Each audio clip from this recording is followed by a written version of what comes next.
Okay, so we're just going to finish up lesson 26. We already started it. We're talking about logarithmic notation, which is just another way to write exponential form so that you can talk about finding missing exponents. We'll be doing equations where we're trying to solve for some missing exponent. So let me just scoot that over and scoot that over. Well, whatever.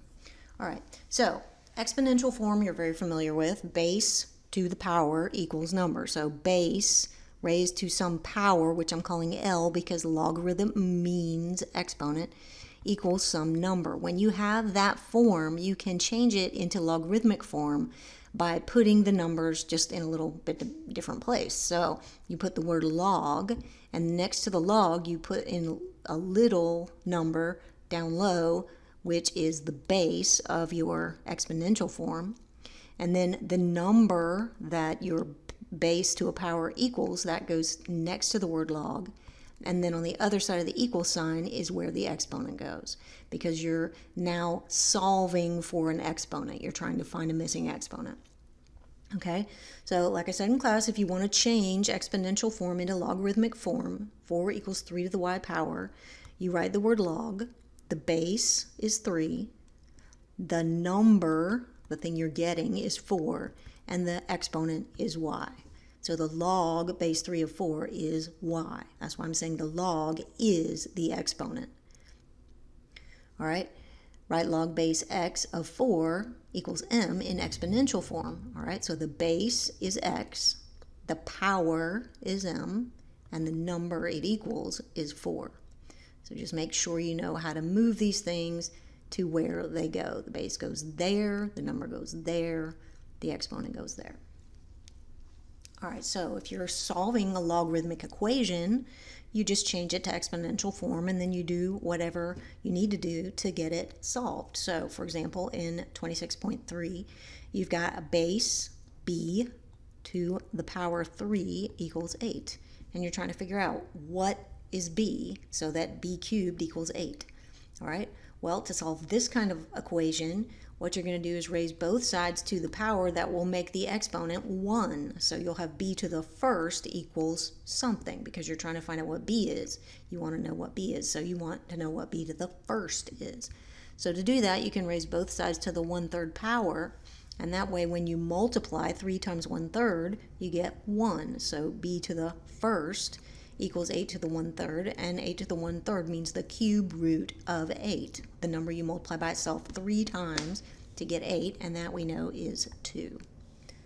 All right, the next one, 26.4, you've got base to the power equals number. You put it in exponential form. Now you want to raise both sides to the -2 power so that you can get b to the first, because right now you've got b to the -1/2. What do you multiply -1/2 by to get 1? -2. All right, so raise both sides to the -2 power, and you'll get b to the first equals 9 to the -2, which is 1 over 9 to the +2, which is 1 over 81. So you can see that that works in this equation, because we can check it up here. We'll just check it. If you take 1 over 81 and you raise it to the -1/2 power, what happens? It flips over and it becomes to the +1/2 power, and 81 to the +1/2 power is the square root of 81, which is 9.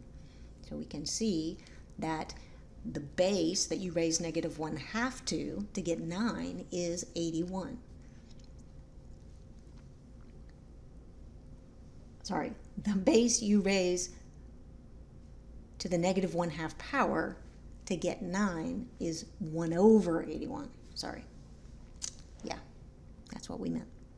All right, so here you've got another one. Change it to exponential form. Base is 3.